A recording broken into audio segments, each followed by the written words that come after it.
All right, boys, another legendary pod, Hulk Hogan.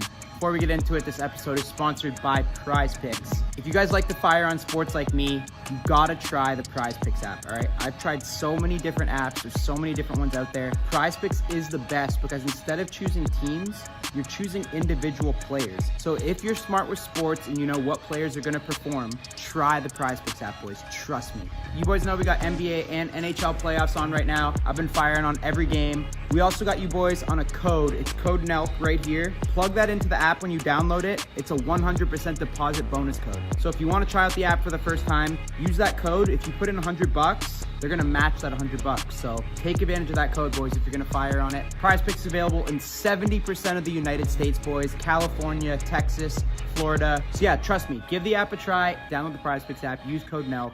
Let's get into the pod.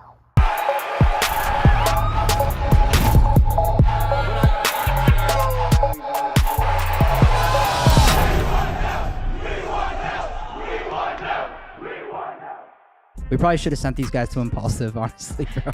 Have they not done it? I don't know. But I mean, with the wrestling thing. Yeah. I'm just saying I don't know wrestlers.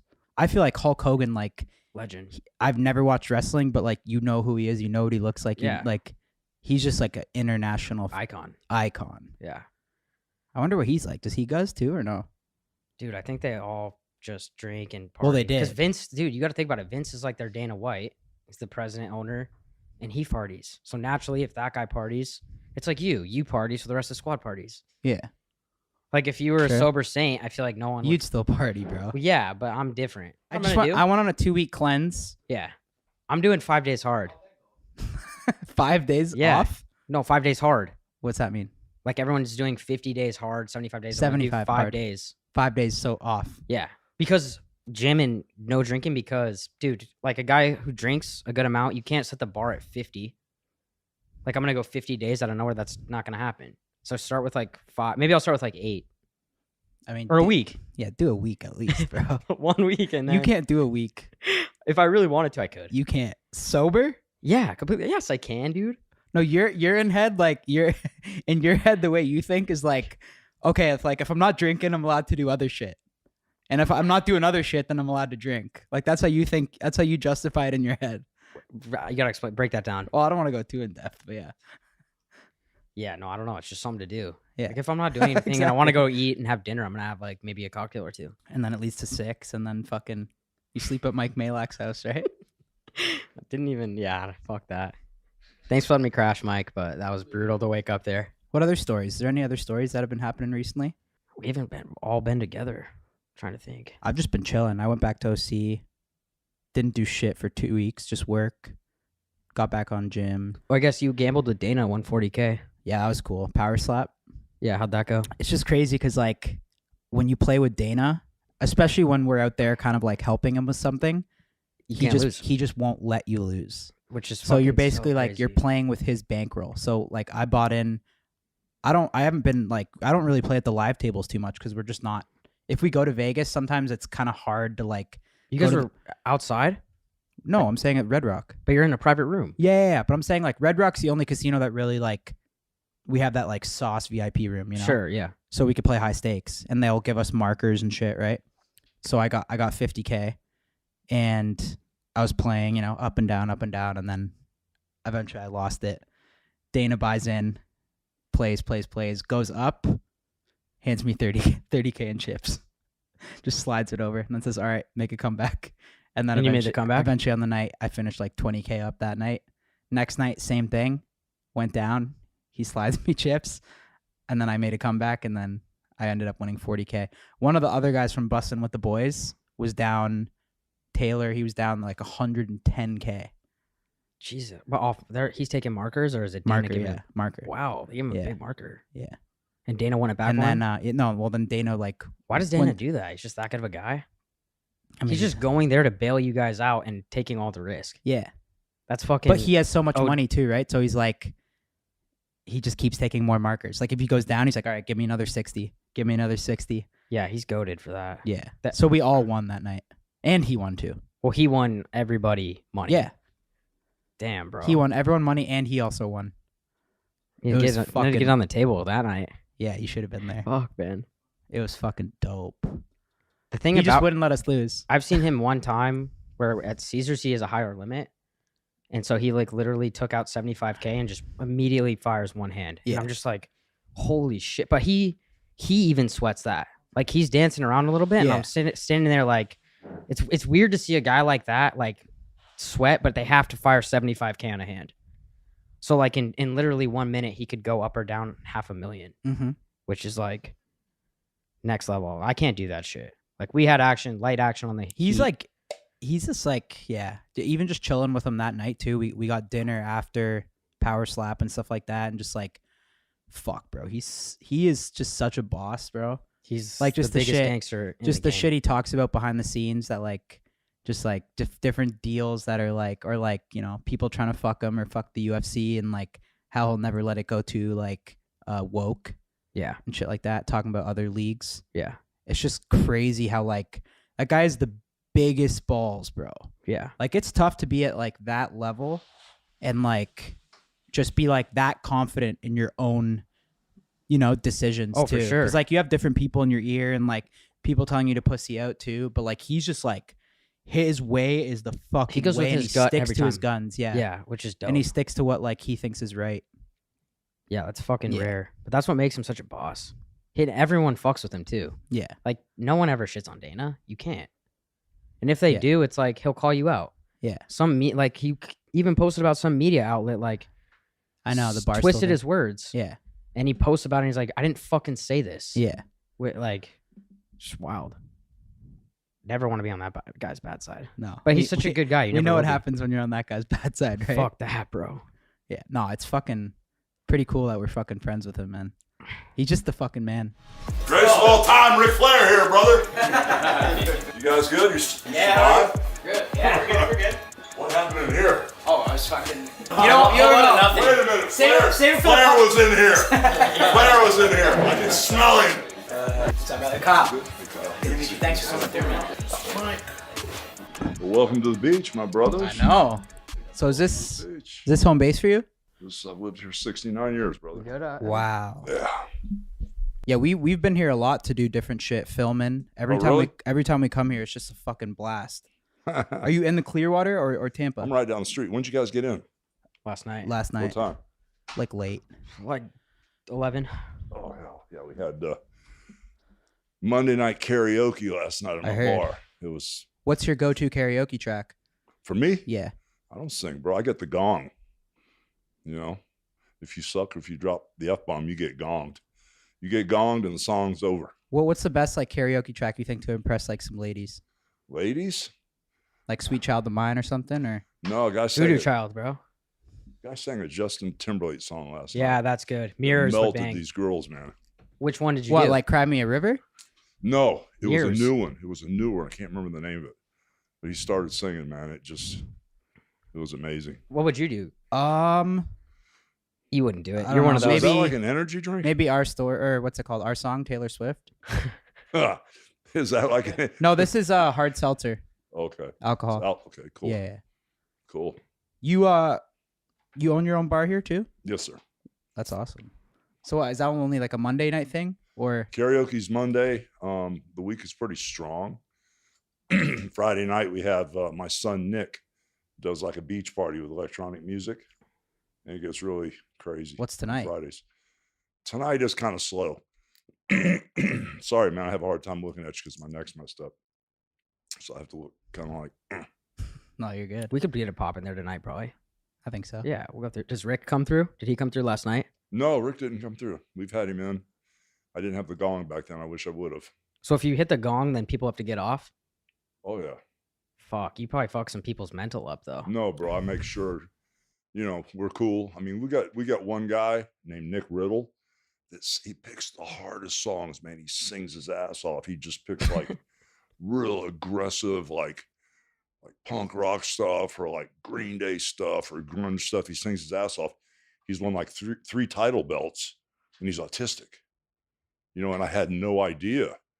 And there was one time I almost gonged him, and I didn't. And because he dropped a couple F-bombs, but he sang so good I had to let him go.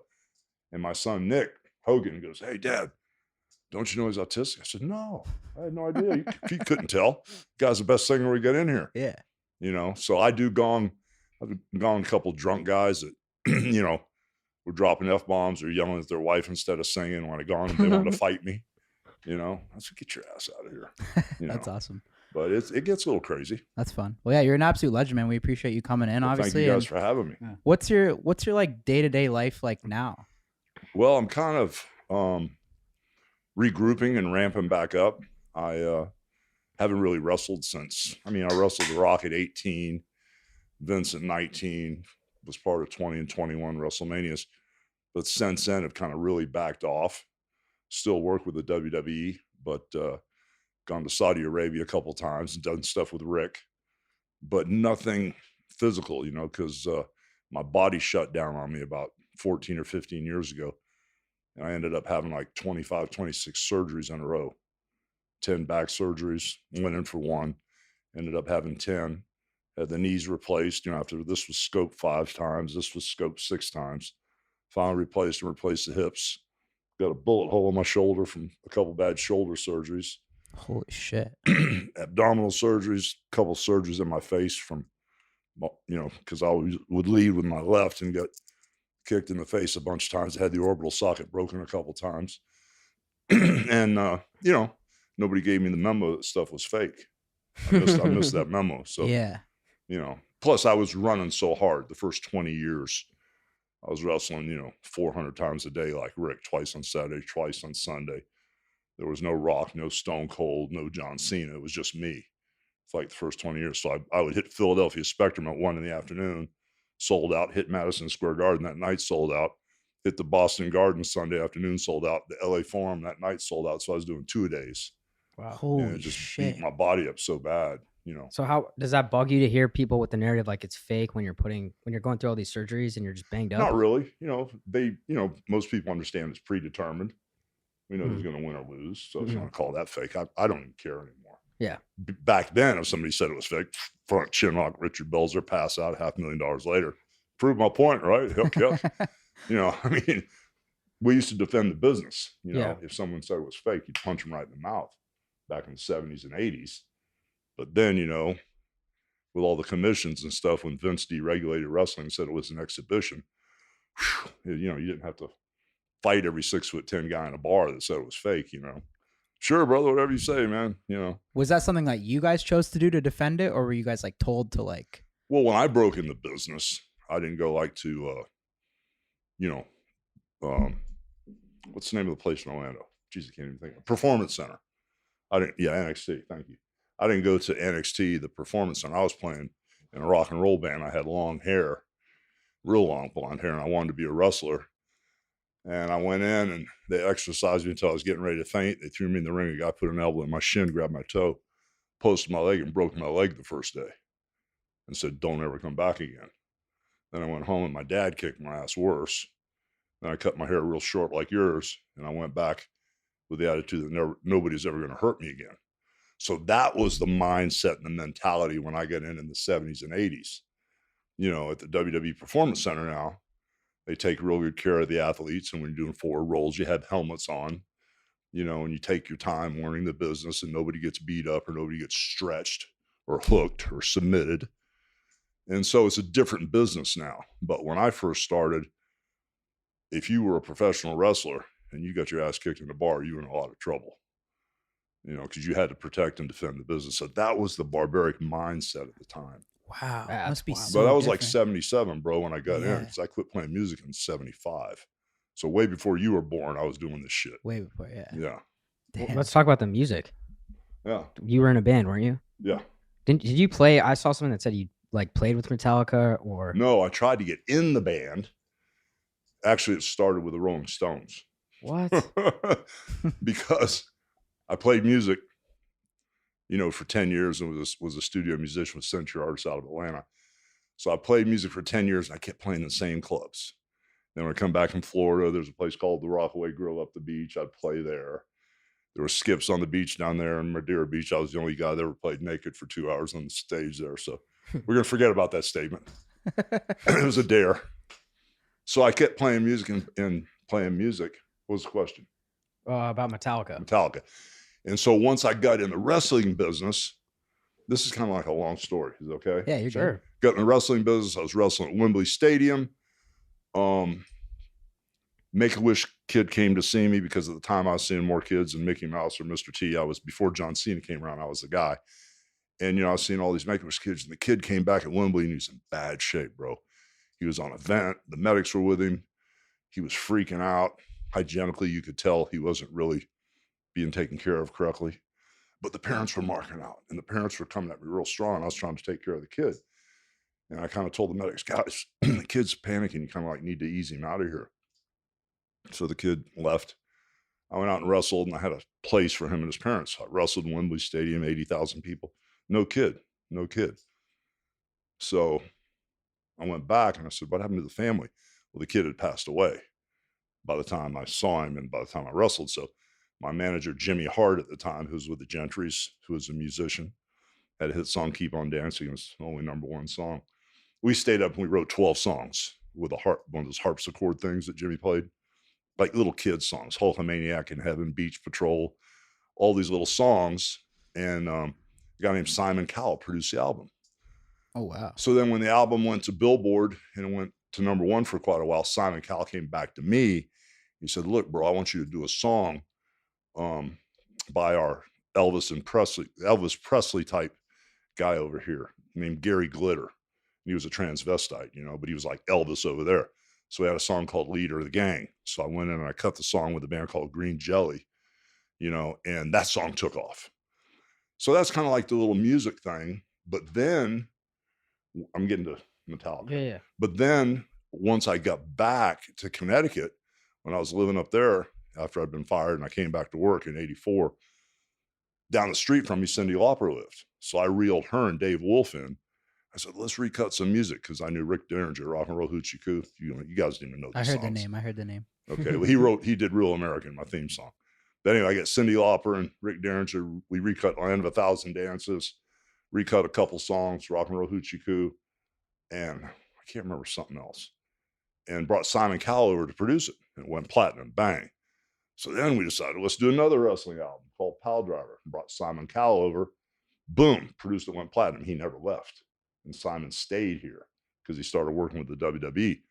Fast forward, I go to an award show in the UK, and who am I presenting with? A lady named Jerry Hall, who was living with Mick Jagger at the time. So the bass player just quit.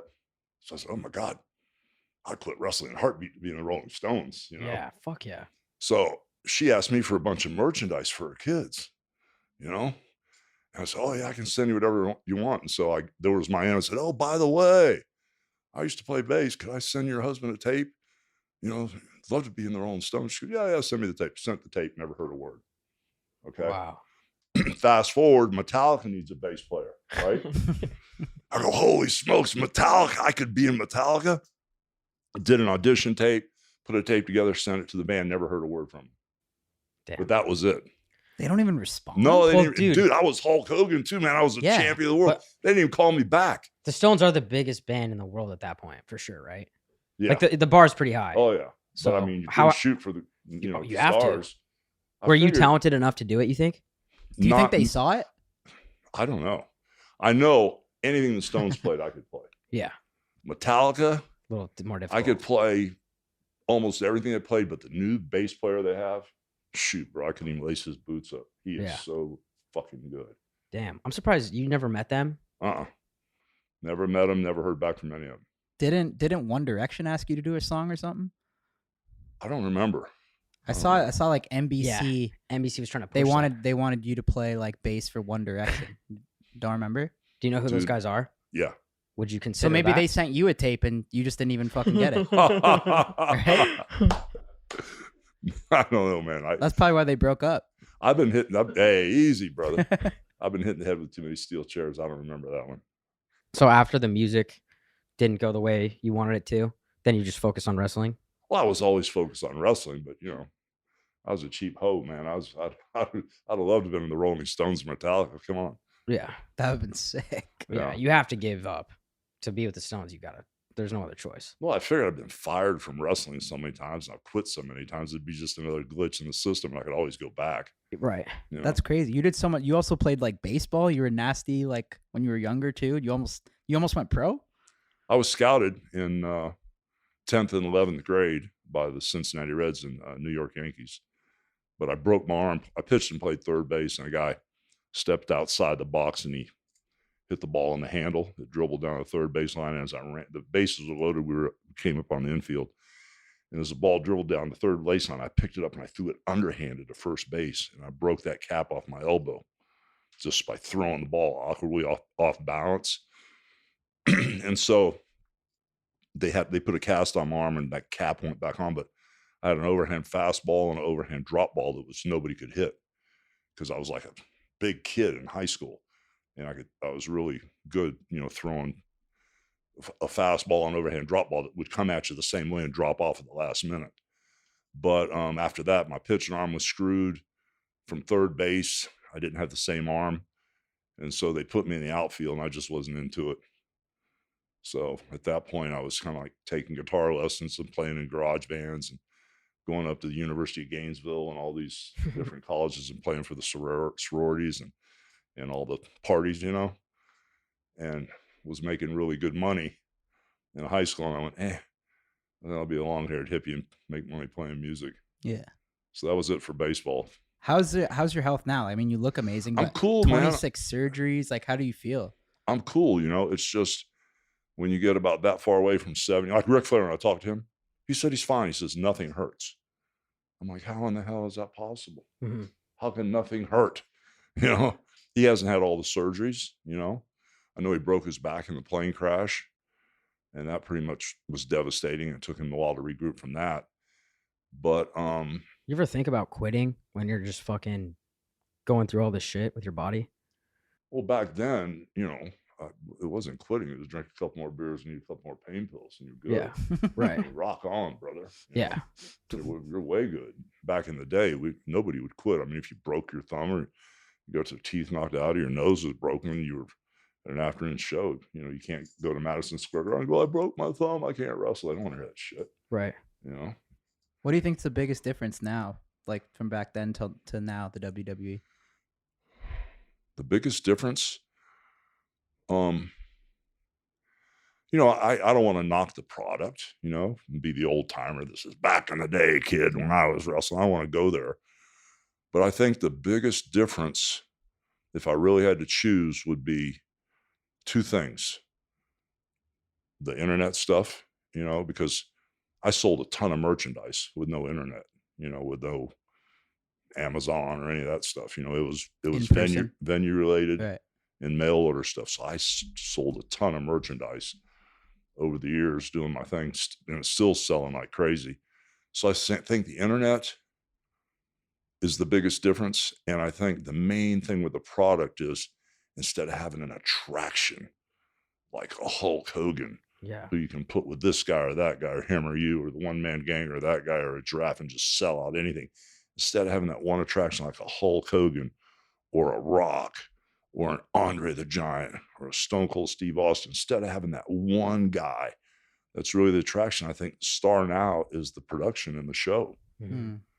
Because I see the guys wrestle, and if one gets hurt, there's another one from the performance center that slides right in and takes his place, and they're all the same size and pretty much have the same color hair, and kind of like their clothes are made by the same seamstress, and they learn how to wrestle from the same group of trainers. Yeah.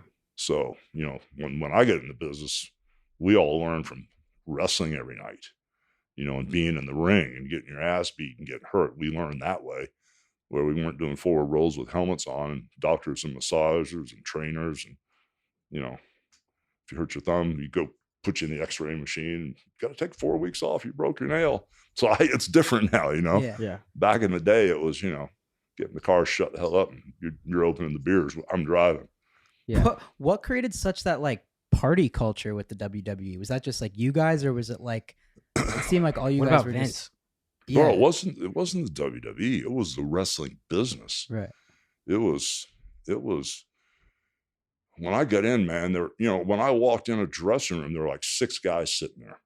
They're all 300 pounders. I was a medium-sized guy, and I weighed 300 plus. But I was a medium-sized guy. And when I got in, if you want to be a wrestler, okay, there's a guy there that's got 2 big cauliflower ears. His nose is broken. His teeth are knocked out, and he's got 4 kids at home. You know, this next guy over here was an NCAA champion. You know, he's got a steel plate in his forearm. His name's Harley Race. And, you know, good luck with him. Then the other 2 guys there look like serial killers. And if you want to be a wrestler, you got to take their job and take the food out of their family's mouth. That's the difference. Everybody I wrestled looked like monster size, you know, men. Nowadays, there's a lot of guys that look like wrestlers, and a lot of guys that don't. A lot of guys that look like wrestlers, and a lot of guys that look like they should be bagging my groceries. You know, so the difference is how athletic the guys are. You know, the smaller guys can do all kind of crazy stuff. They do so much stuff, so much impressive stuff in one match. I wouldn't do that much in a year. But what does it mean? You know? Yeah. One thing we talked about, like we touched on with Rick, that I want to ask you is, back then your persona, there were so many characters. So like you'd create a huge fan base and you had your unique personality, but it doesn't seem like that's even a thing anymore. Well, it's different. It's what goes back to, I was talking about being an attraction. You know, you got 25 writers, Yeah. you know, that write for you. And I'm not trying to be an asshole. But you develop your character. That's you, right? Yeah. I mean, and no one told me how to be Hulk Hogan or Yeah. came up with any of that stuff. I came up with all that stuff myself. So even, you know, with the WWE now, when I go back and I host a WrestleMania or when I open the show for the 30th anniversary of Raw, I'm getting ready to walk out. I mean, I'm in the gorilla position. I'm getting ready to go through the curtains, and there's 20,000 people out there. And the last time I was in Philadelphia, I was a bad guy, right? So I don't know what I'm going to get when I walk out there. Now I got the red and yellow on. All of a sudden, I'm a good guy, and I'm walking out. And when I'm getting ready to walk out, a writer comes over and hands me a bunch of papers that just came out of a printer, and they're hot. I hold the papers up. I said, Vince, really? Are you kidding? He goes, nah, just do what you want. Okay, thanks. I just throw the papers up and just walk out and do what I want, because he knows me well enough that I'm not going to shit the bed. You know what I'm saying? I've done this a couple times. So it's different now, you know, but I do have respect for the writers, because they do help a lot of the guys that can't come up with their own characters or don't come up with the right thing. And, you know, they hit and miss. You know, a lot of the stuff is really good, and some of the stuff is so-so. Are you able to talk at all about like how the predetermination happens? Like, is that based on fans? Is it all Vince? Is it like the wrestlers have any say? I'm not really sure how the predetermined outcome is made. I mean, I was in the office for a lot of years with Vince. When his dad fired me, I disappeared for about 3 or 4 years. And then when I went back and beat the Iron Sheik, Vince was running the company, and I lived up in Greenwich, Stanford, right next to him. So I was in the office every day. And basically, we really didn't worry about win or losing. We'd look at a venue like the Philadelphia Spectrum and look at the talent list, because we were running 3 towns a night: a Hulk Hogan town, like a Sergeant Slaughter town, and then maybe a Paul Orndorff town. And, you know, as a talent would get their booking sheets, they would want to be on the A town, because, you know, like if I was wrestling the one-man gang and you're in the opening match with me, you might make $3 or $4 grand. If you were on the other card, like with Sergeant Slaughter or with Paul Orndorff, you're in the opening match, you might make $300. You know, there's a big difference in what was being drawn at the time, because I was kind of like an attraction and everybody else was trying to figure their shit out. And so when we were in the booking meetings, we really didn't care that much about who won or lost, but what we cared about was, okay, if I wrestle the one-man gang in Philadelphia, how can we get more than one out of us? Okay, so if the one-man gang beats me on a disqualification, I don't lose any stroke. You know, he hit me with a pair of brass knuckles when the referee was trying to take the brass knuckles. He dropped the referee, and he got disqualified. And then we can come back again. You know, and then all of a sudden we come back in the Philadelphia Spectrum, and there's a double count out, because whatever happens, maybe we both get handcuffed to the ring girl. Who knows? I'm just talking shit. And then we come back in a steel cage, and we blow it off, and I leave him laying in a pool of blood. I climb out of the cage. So you can get 3 $400,000 gates out of one opponent instead of just getting one. you know, and then what do we do the next time we come back to Philly? So it was more about the storytelling, which kind of like determined who would win or lose. You know, it really wasn't that much the character driven or who's the biggest attraction, but there were certain guys you didn't want to beat for a long time. You know, there were certain guys that if you beat them and they were their lead and they were your lead dog, if you beat them, they might not shine or they might not draw anymore. That's my thing. You know, if somebody's got that magic dust or they have the it factor, let them roll, brother. Let them roll, you know. Forget the ego. How did your like business relationship evolve with like the WWE? Like you say like if that guy's winning, like we were making money. Were you like getting a cut of like the whole thing at one point, or like how did that evolve? Well, I always worked on a percentage, you know, and my deal is a little bit different than most people. I mean, I worked for Vince Sr. first, you know, from 78 to about 80, I worked for Vince Sr. So I was kind of like his guy for a while. And, you know, I was kind of wild in the streets. I didn't listen very well. You know, I would disappear and make some money and pull no shows. I mean, I was only like 27, 28 years old, man. I was nuts. You know, so I was running hard back then. I wasn't married. So I pretty much was doing whatever I wanted to do. And, you know, I kind of like got involved with Vince and everybody says, oh, this business is a work. Okay. Well, if I'm making twice as much money as you and you're wrestling me, is that a work? That's a fucking shoot, brother. And that's how I looked at it. This business was a shoot. It was the man that made the most money. So when I worked for Vince and Bob Backlund was the champion, oh, I wrestled Backlund. Backlund always got paid more than me. I said, oh, really? So this is no work. So it does matter if you win or lose. It does matter if you're the champion or not. Everybody goes, oh, it's a work. Well, it's really not a work.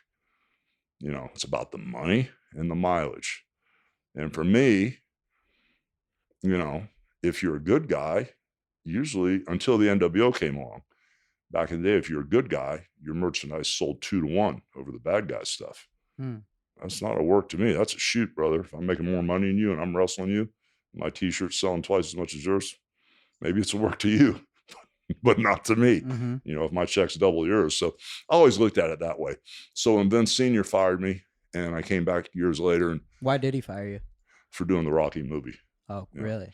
Yeah, he just didn't want me to be an actor. So you had no support when you decided to do that? Like, did they try and stop you from doing that? Well, they just told me that if you go to the movie, you're going to be fired and you'll never work here again. Why? Yeah, what was their logic? Just they didn't want They just didn't want me. They had plans for me, you know, and they were trying to groom me and get me to fit into this pocket they wanted me in, you know. And I just had different ideas. I mean, I had a deal in Japan. I was more popular in Japan than I was here. And I got to actually wrestle over there. It wasn't like the ear stuff, you know, I get to actually get down and wrestle. And so when I was younger, that was fun. It sounds like you tried to get into a lot of different things. Music, you played baseball, and then you moved to Hollywood for a little bit, right? Well, no, bro, I just would do anything to avoid working a real job. Yeah. You know, I just didn't dig working for people. What's going on is Snoop, and I'm here to announce that the new Happy Dad and Death Row Records flavor is great. And now, it's officially in stores.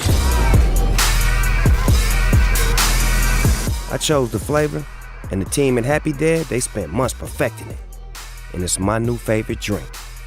If you're chilling at home or turning up at the club, make sure you do it right with the Happy Dad and Death Row Grape. Call your local liquor stores and see who has it. It's everywhere now. You can also order it on GoPuff app, Instacart, and Drizzly in some areas. You gotta be 21 and over and drink responsibly. And also, look out for the official Death Row and Happy Dad merch collaboration. Please believe it when I tell you this. What did Rocky 3 do for you as like getting into Hollywood and kind of becoming an actor? It kind of like, it helped the wrestling more than it did the acting stuff because, you know, when I got on the screen, first off, I was a big Rocky fan. Yeah.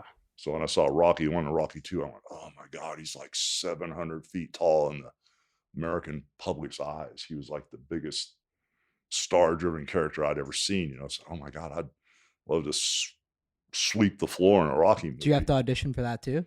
Yes and no. We used to shoot TV every 3 weeks in Allentown and Reading.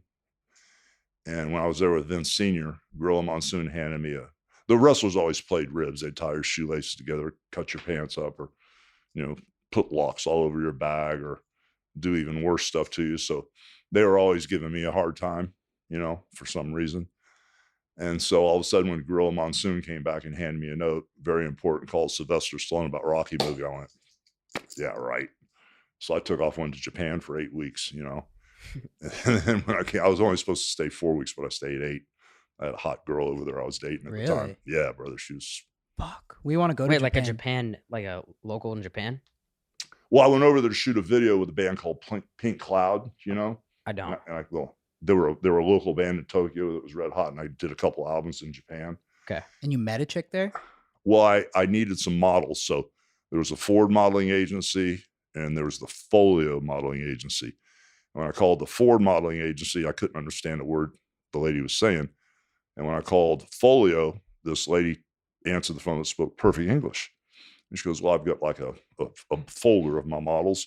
She goes, I can meet you for lunch in downtown Shinjuku if you want, at the Lexington Queen as a party place. I said, okay, I'll meet you there tomorrow. So when we met, this like 5'10", gorgeous Japanese girl walked in, and she was built like some American supermodel. Oh my God. And she put the book down. She spoke perfect English, and I just was like, okay, this could work. So we started talking, and she had all the hookups for all the concerts. And because of the modeling agency, like if the Rolling Stones came, for instance, she had backstage tickets. She had all the other gimmicks too that wrestlers liked to party with back in the day. So, her and I just meshed real well, so That's dope. yeah, that's how I met her over there. But I was over there actually doing some music and stuff at the time. And, Why do you think you had such a big fan base in Japan? well, one of the reasons was that, back to the music stuff. They, just like we had Elvis Presley, Yeah. and they had that Gary Glitter guy I talked about in UK. In Japan, they had a Japanese singer that bleached his hair out blonde and white like Ric Flair's, right? Yeah. So they knew my backstory because the guy that broke my leg was Hiro Matsuda, Oh, okay. who was one of the really good shooters in Japan, like the UFC type shooter guys. Yeah. Even more than that, the hooks, the breaking of the bones. That's what Matsuda was good at. So he's the one that broke my leg originally, and we became very close friends. And everybody in Japan knew I was broken in by Matsuda. So I had this mystique when I went over there that I was one of Matsuda's boys, And so when I went there, they went, oh my gosh, he plays in a rock and roll band too. And they equated me to their singer, the guy with the bleached out hair, the Japanese guy, whoever the hell he was. So I started getting approached by, different people in Japan to do music. Oh, wow. So I did a couple bullshit albums over there that sold in Japan. You can get them on the internet, but they suck. And so that's kind of how the whole thing rolled out. So when I went there, I was kind of freaked out because I had Fred Blassie with me. I don't know if you know who he is or not, but he used to be one of the managers in New York. And they had Fred Blassie and the Grand Wizard and Lou Albano back in the day. And Fred Blassie used to go to Japan back in the day and wrestled a mafia guy named Ricky Dozan. And so what Blassie would do, he had false teeth. He had a set of teeth that he would eat with. Then he had a set of teeth that he would file on TV. And what he would do is he'd bite the Japanese guys in the head and suck their blood out of their head and then spit back in their faces. Fuck, in the ring? In the ring. And TV Suck aside. the blood out of their head. Yeah. How do you do that? Where is this airing? This is on TV aside in Japan, bro. And he's fucking biting into his head and sucking the blood out. Yeah. But is the other guy aware of that? Oh, yeah. How do you agree to that? You haven't seen TNA wrestling in the last couple of weeks? They've been stapling people's mouths together. Then the guy takes pliers and pulls them out. Jesus Christ, Come on, man. bro. You guys need to get with the program here, man.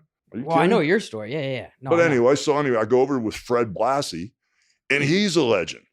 So now I'm broken in by Matsuda. The Japanese people are equating me with this rock and roll hero simply because I play a little music. And now I'm over there with Fred Blassie, the You're legend. plugged up, yeah. So I'm walking in. I'm totally hooked up. I'm looking through the curtains the very first night, and I get a guy named Ricky Choshu, who just won 2 gold medals in the Olympics. And I'm watching the first and second match going, holy shit. I'm watching these guys wrestle for New Japan Pro Wrestling. I'm thinking, this is a shoot, bro. These guys are out there going. I mean, it's not like what you see here. These guys are really pulling and tugging. And I looked out there and I got sick to my stomach, man, because I was like the fourth match. And I got this guy that's a gold medalist that I got to wrestle. I get Fred Blassie. I go, oh my God, what am I going to do? So I can't wrestle like that. He goes, just go fucking knock him out. I went, what? Blassie goes, just knock him out. I said, are you kidding? Fred goes, yeah, just knock him out. I went, okay. So I got out there and I got him real close to the ropes. When I threw him off, I followed him in. I caught him right in the temple. Like an uppercut with my elbow. My career was made in Japan from that day forward. Holy shit, bro. Yeah. So, I mean, No it's like, way. it's either that or get my ass handed to me. Yeah. And in Japan, you got to just kind of do what you got to do, right? It's a different game over there, especially during the late 70s, bro. People don't realize Japan now and this New Japan thing and the Bullet Club is cool. But you go over there in 77, 78, you better be ready. I feel like everything was just better back then. It was just more intense. It was more of a gut check. But just like the party scene, like every time we get to hear stories about the 70s or the 80s, it just sounds so dope. Yeah. That's why everybody's dead. People were less. Was there ever anything that they came to you, they wanted you to do that you were like, I can't do this one? No, but I did get handed a bad deal one night, and a guy named John Tenta. You probably don't remember him. He was in the WWE, as wrestled as Earthquake, Okay. and he was part of the Twin Towers with. Gosh, this is back in the 80s. If you guys weren't watching back then, you wouldn't even know. But anyway, John Tenta was from Vancouver, and he was like 460 pounds. He was an ex-sumo wrestler. So when you go in the dressing room every night, the card would be written, and there would be, I could read Hogan in Japanese, of course. And then there would be a Japanese name next to me. I never knew who the hell I was wrestling. So I have to get Tiger Hattori or the bus driver Agasaka to tell me who I was wrestling, because you never knew till you got there. And they had a new guy that just came in from the sumo business, wrestling business. And there was a guy in the Great Kabuki, and he was in the dressing room next door, and he just beat up the booker, because they wanted this kid that was a few years younger than me that had trained in sumo, and he's way over 400 pounds, to put me over, predetermined in Japan to put me over. And he said no. So him and the booker got in a big fight. He beat up a couple of wrestlers over there. And okay, my turn now. I got to get this guy. John Tenta goes, no, you're my champion, Hogan. I'll take care of this. I went, okay, thank God. So he went out there, and the first thing that happened was that sumo wrestler was there with Tenta, who was an ex-sumo wrestler. And I was watching the first thing he did was try to hook his eye and pull his eye. Fuck, bro. And it pissed John Tenta off, and he just drugged that guy around like a rag doll. I was in the dressing room going, thank God that wasn't me. Damn, son, this is way more brutal.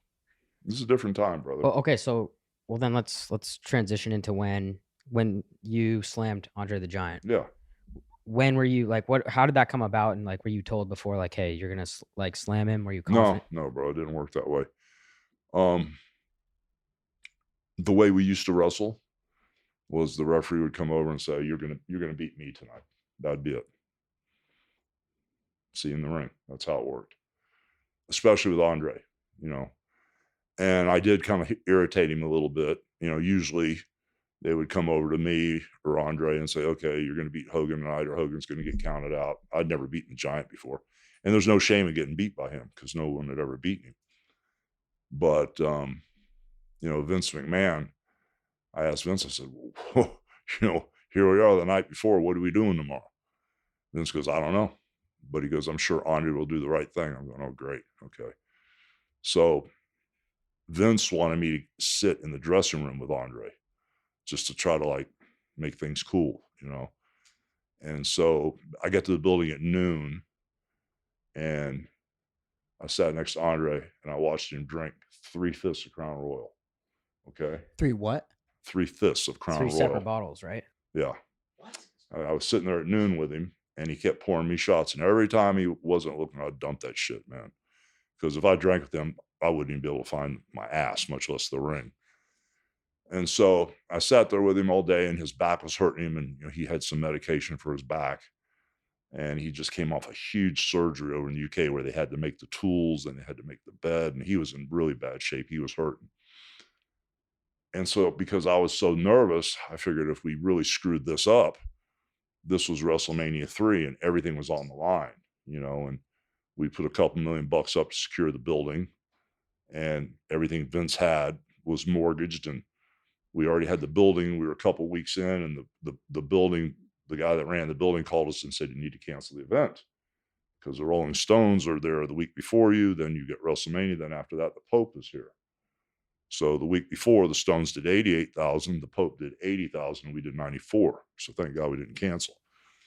But when I was sitting in the back with Andre, I was afraid that if WrestleMania sucked or the main event sucked, that would be it for the WWF or WWE, whatever you want to call it. And so I sat next to Andre all day. Hey, boss, what do you want to do? Don't worry. Okay, I'm not worrying.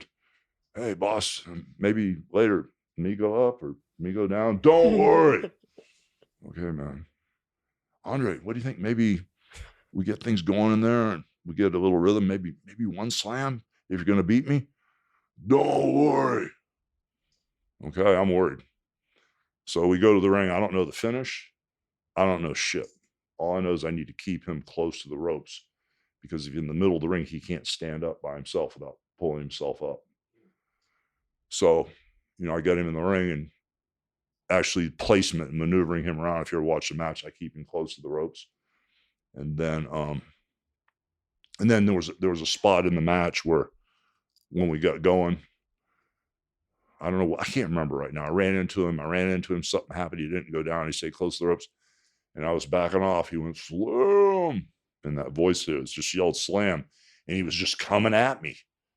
I tried earlier in the match, like 10 seconds in the match to pick him up, and I fell backwards, I almost broke my neck because he landed on top of me and didn't really protect me. He squashed me. I barely got out from under him right in the very beginning. I went, oh shit. He's not going for this today. So all of a sudden, when the match was almost over, he goes, slam. And I thought I heard what I heard. And as he came towards me, I took a step back and scooped him, but then got his momentum, and I barely got him over. And then I went and I dropped the leg, thinking that he was going to kick out, and he didn't kick out. Did you fuck it? You fucked yourself up on that? Yeah, I tore my back. I got a hole in my back still from that shit. 620 pounds? Yeah. God damn. What happened after that? Because that was a huge moment. Well, after that, we went back to the dressing room, and he was hurting pretty bad.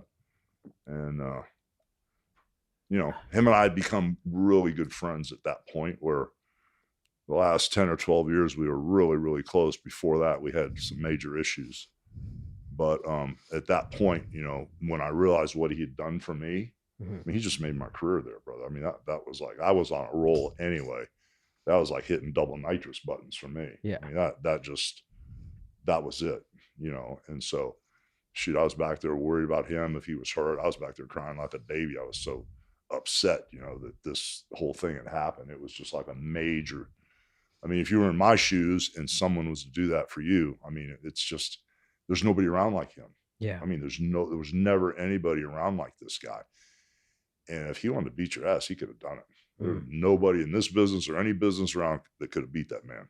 I don't give a shit who you are. Is Vince like the type of guy to come back and be fired up with what just happened? What do you mean? Like, is Vince coming back like, yo, like fired up? Like, can't believe that just happened? Oh, he was excited. He knew we pulled a rabbit out of the hat. It could have went the other way because Andre was hurt real bad. I would always work my gimmick, my character. I could wrestle anybody.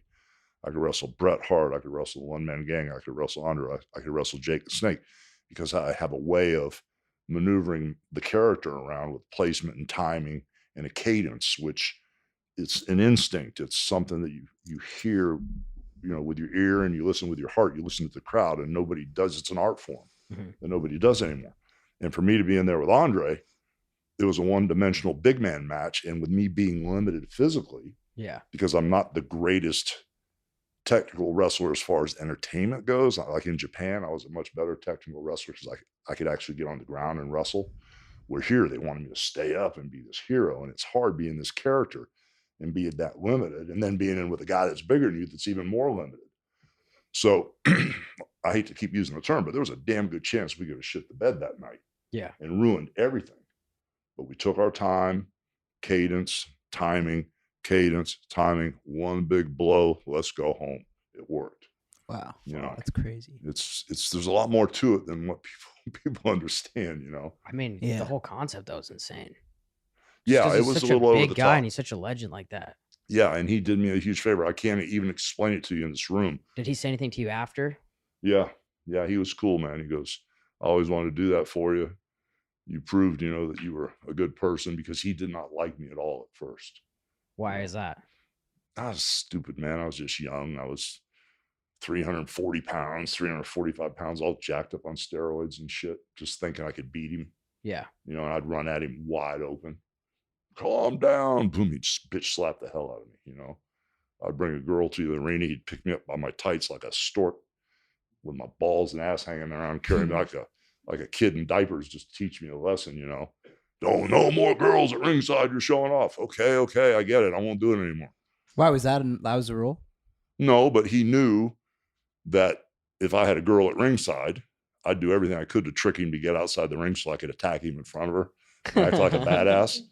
And he used to just piss him Damn, off. that could be a play though. Yeah, That's a Dude, smart it play. worked. Yeah. It worked. The best match was after the match. Yeah, for sure. It worked. You're It scoring worked. for sure. That But I night. would get my ass beat for doing that shit, you know. Yeah. But I was young and stupid. I was, you know, crazy. And I wasn't afraid of him. You know, I actually thought I was so stupid up here, I thought I could beat him. Who was your biggest like personal beef with outside the ring? Outside the ring? Well, it was two guys. It was Macho Man. And when he lived on the beach here, we were together every single day. And then when he went through a divorce, he thought I had something to do with it. And so that turned out to be like an 8-year, you know, don't talk to each other thing, which we finally got on the same page about 6 months before he passed away, thank God. And then other than that, the only other person I really had there's two guys. The only other person was Bret Hart, who thought I basically sabotaged his career because Bret thought he should have been the greatest wrestler that ever lived. And he said it was my fault. Okay. And then the only other third guy is Scott Steiner, who I tried to help and no one would talk to him. Everybody was scared to death of him. So I was the one that always had to go talk to him and say, "Scott, we need you to do the job." "Oh, fuck, Hogan, shit, I don't do the job." I said, "Well, we want to keep figuring you in, but if nobody wants to talk to you, so I'm here to try to talk to you about business, but if you don't want to do it, that's okay. We'll get somebody else to do it," you know. And those three guys, I mean, I got nothing but love for those guys, but for some reason they thought I kind of like sabotaged their career. That just happens when you become as big as you were, right? I don't know, man. It's just different, you know. It's some guys see things differently. Some guys, you know, like the Bret Hart thing. I really didn't understand because when he got pissed at me, you know, I won the belt from Yokozuna at a WrestleMania where Bret lost, and Bret told me to go in the ring and wrestle him, and I won the belt right after Bret wrestled him. And then the deal was for me to drop it back to Yokozuna. And then Bret got in my face. He goes, "Hey, you're supposed to drop the belt to me." I said, "No, I'm not." He goes, "Well, yeah, you are. So let's talk to Vince then." Yeah. So we both went in and sat down and talked to Vince, and Vince looked at Bret and said, "Bret, that's what you thought you heard." So ever since then, he hated my guts and wanted to kill me. Then when Eric Bischoff asked me if I could work with him at WCW, I said, "Hell yeah, bring him in. I can work with anybody." All of a sudden, we had about 8 or 9 great matches. We got along great. We traveled together. We were 8 or 9, 10 good matches. And then when WCW was over, he hated me again. I was like, okay, you know, whatever. But it's just stuff like that, you know. It's pretty crazy. Like It's with interesting. everybody's like drinking or whatever, partying, and then you have so much personality. How did Vince like keep everything together? Yeah, he kind of grew into handling the situation. And, you know, for a long time, I was kind of like the bad news bearer guy. Like, for instance, if I went to Philadelphia and I was going to wrestle Paul Orndorff, same situation, Paul Orndorff, Mr. Wonderful. And we'd planned on coming back 3 times. If Vince wanted me to beat him with the leg drop the very first time, it really didn't make sense. But as soon as Paul got beat, I was going to start posing. And when Paul started going down the aisle, he was going to do the slow burn and turn around, get my belt and clock me with the belt, beat the crap out of me, and leave me laying in a pool of blood so we could come back the next time. Okay? Even though I won the match, you left me laying, you beat my ass, so let's put it in a steel cage or a bull rope match or a lumberjack match. There's a bunch of ways to make things happen. So I'd go to Paul and I'd say, Paul, Vince wants to do this, drop the leg, beat you 1, 2, 3, come back, get the heat, hit me with the belt, boom, get some color, leave me fucking laying, brother. We're going to come back and sell it out again. No, I'm not putting you over. Well, what do you mean you're not putting me over? Well, I don't want to lose 1, 2, 3, dude. Well, okay, so I call Vince up. Hey, Vince, just talk to Mr. Wonderful. He says he doesn't want to do the job. 1, 2, 3. Okay, well, then if he doesn't want to do the job, you figure it out. Great. You know, that's how it was in the beginning. Yeah. Piper wouldn't do a job. Orndorff wouldn't do a job. The reason Macho Man Randy Savage was a champion so many times, he'd do business. If I said, brother, I need to beat you, you know, he would be there. And then here's the belt. You know, I'm going to go do a couple of movies. Here's the belt. Go make a bunch of money. When I come back, I knew he'd drop the belt back to me. Yeah. But, you know, Vince didn't trust Piper or other guys that wouldn't do a job. So in Piper's later years, we became really good friends. I used to tease him all the time. I said, you made some money. But if you'd have done a job for me, brother, you know how much more money you would have made for your family? He goes, oh, Hogan, you son of a bitch. You know, so I used to tease Roddy all the time because we did get really close the last 5 years. That's crazy that you're involved on like the business level like that. I didn't want to be, bro. Was But- all wrestlers like that, or like? No, it was just me, because at first, when me and Vince first started this take over the world thing, if a guy didn't want to do a job, Vince didn't have that ironclad fist in the beginning. But he smartened up and realized, man, when I tell these guys something, they need to do it. You know, otherwise everybody's replaceable. When that happened, I went, thank God, you know, I don't have to be the bearer of bad news anymore. That's interesting as fuck. It only lasted for a couple of years. When I first started back in '84, it was like the lunatics were running the asylum. Believe me, it was nuts for a while. But Vince got a handle on it pretty quick. What was the best way to like stand out and just get the biggest fan base and be loved by WWE, WWF? Everybody had their own way of trying to get over. I found out, you know, if you really want to get over, it's that old saying, you know, you do it first and then ask for permission later to be forgiven later. Yeah. Because when I first went back in '84, they sold no merchandise, none. And when I was in Minnesota for 3 years, I was selling T-shirts and headbands. I was selling all kind of merchandise, making crazy money. And when I went back in '84, they weren't selling any merchandise. And I was playing that Eye of the Tiger, that dun, dun, dun, on the way to the ring in Minnesota when I was with the AWA, and the place was electric. And I went back to Madison Square Garden, and I said, hey, man, can I play some entrance music? Bad mistake. Asked Vince Senior. He said no. So I ran to the sound guy, gave him $500. I said, crank this shit when I come out. What? You know? And I figured if I got fired, I got fired. No big deal. Who gave a shit anyway? And so, you know, he cranked the music, that Eye of the Tiger shit hit, and the roof blew off the garden. And guess what? Everybody wanted entrance music after that. Why would Vince Senior say no to that? Because they'd never done it before, bro. It was all old school. Respect, garden, boxing, ding, ding, ding. All right, in this corner. Everything was mundane. Everything was by road. Everything was the way it always had been. Yeah. You know, nobody ever blasted music and blew the roof off the place. So How was it before you had a walkout and stuff? what's that? Like before you had a walkout in your song and your whole entrance, you guys just walked in? Like there was with no Vince Senior? music back in the day. That's crazy. Yeah, it sucked. It almost sounds like a no-brainer. That's what I thought. So then after that, Yeah, but Vince- it's easy to judge now. yeah. You can sit here and judge now, but you guys weren't around back then. You know, shit just didn't happen like, you know, snap your fingers and play iTunes and, you know, go to the internet or whatever. Shit was different, man. It was a whole different train of respect and a line of respect that had been handed down for years and years and years. Vince McMahon's family, Vince McMahon Sr., his father and grandfather ran boxing in the garden. So there was a whole train of respect of that lineage, you know. So it's hard to explain. Yeah, no, that kind of makes sense though.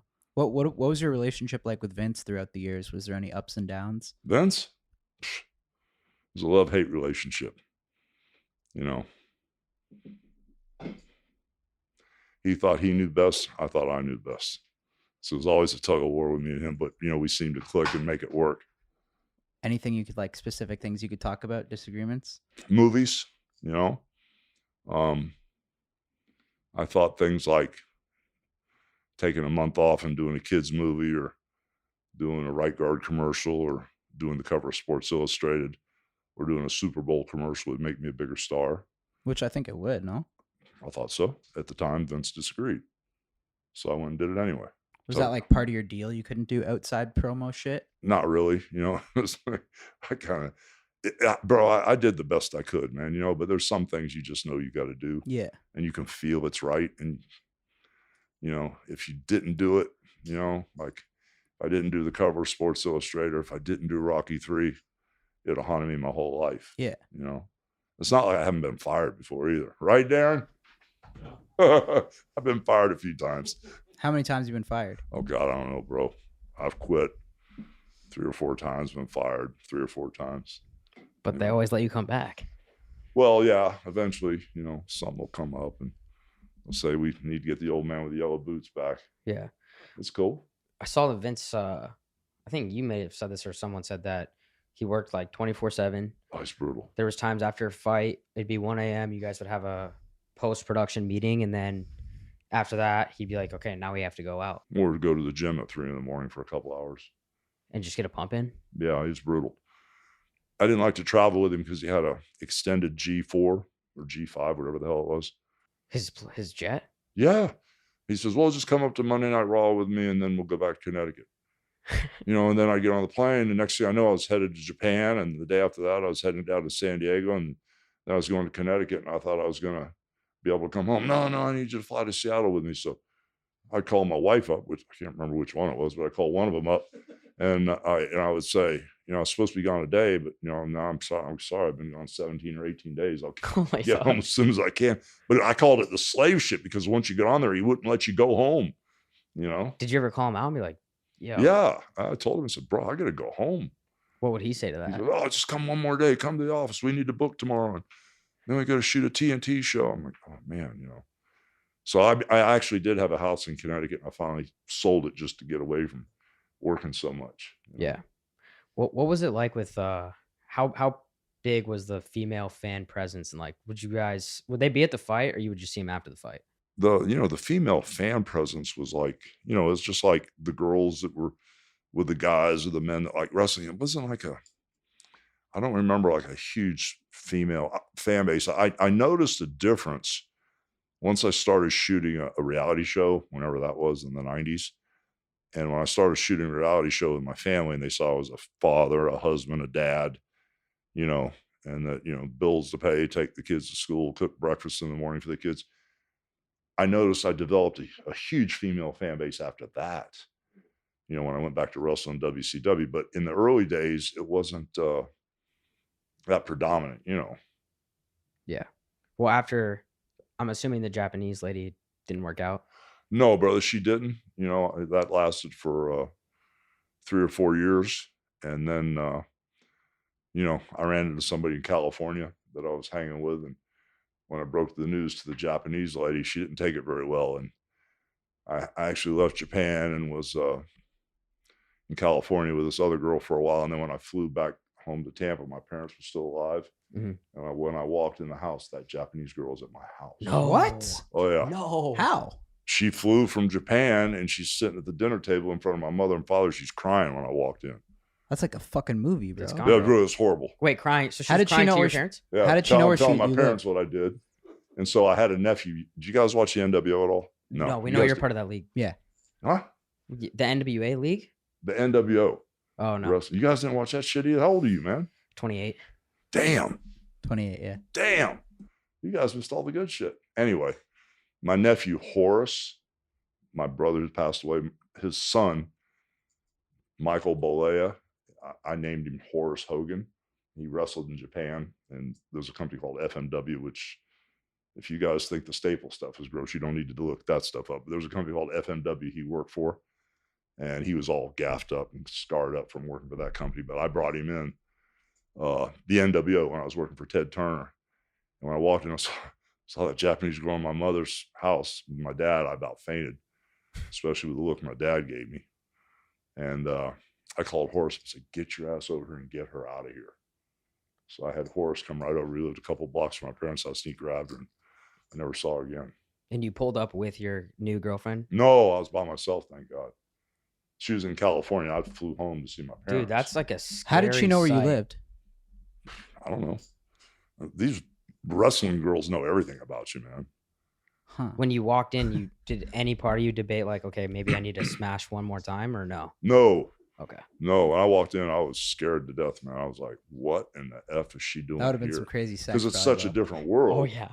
It's such a different world in Tokyo, Japan. You never dream the girl even dating in Tokyo, Japan is going to end up talking to your parents who live in Tampa, Florida.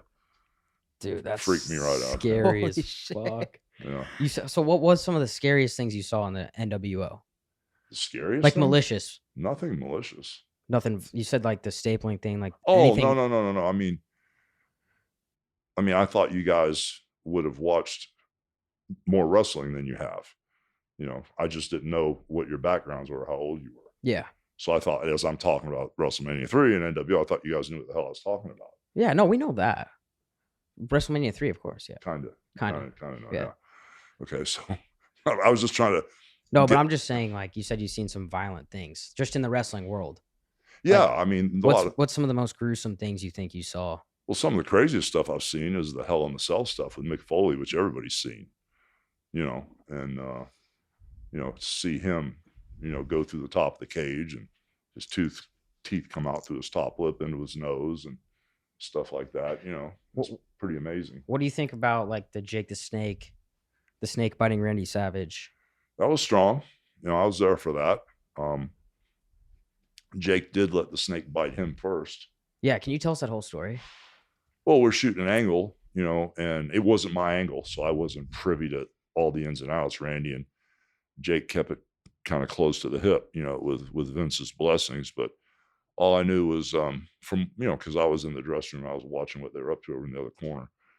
From what I knew was Randy was real adamant about the snake being devenomized, brother. You sure that snake doesn't have poison? So Jake goes, I'll let it bite me first. So it bit Jake first.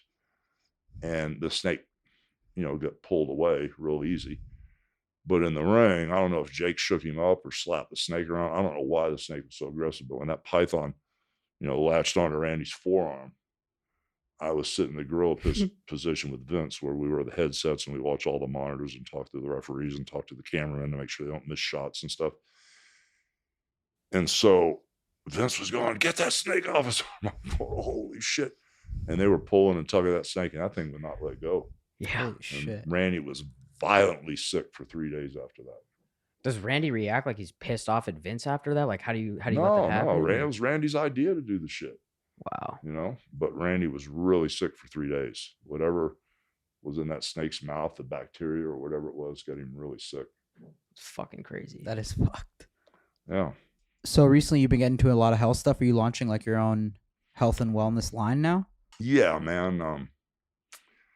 I got a bunch of buddies, that are pounding the pavement, Tyson and Flair, who you guys have talked to, and with Karma and with Chad and these whole group of bandoleros, I kind of was going down that road anyway. I was kind of like backing away from what I was doing my whole life. And it was just a situation with just the pain in my body and inflammation. I mean, the way my wrists would swell up and my fingers and my hands, I was being that old school wrestler, and having so many surgeries over so many years, everything has been cut on basically. And I'm just full of metal. The pain in my body was crazy. And what the doctors do is they prescribe you pain pills all the time.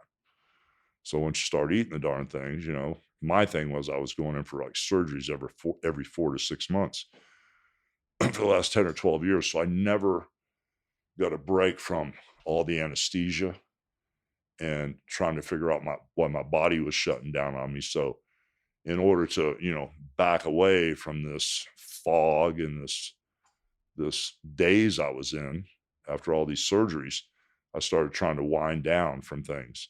And, the first thing I did was I got off the pain pills after years of being on them and backed into the Tylenol, Advil, Aleve situation, which looking at it now, I was abusing that because to get off the pain pills and stuff like that, I would take 3 or 4 Tylenols twice a day when you're only supposed to take 2 a day. Yeah. And I was drinking these 5-hour energies with it, just trying to get that buzz to feel good and keep going. And that was nowhere.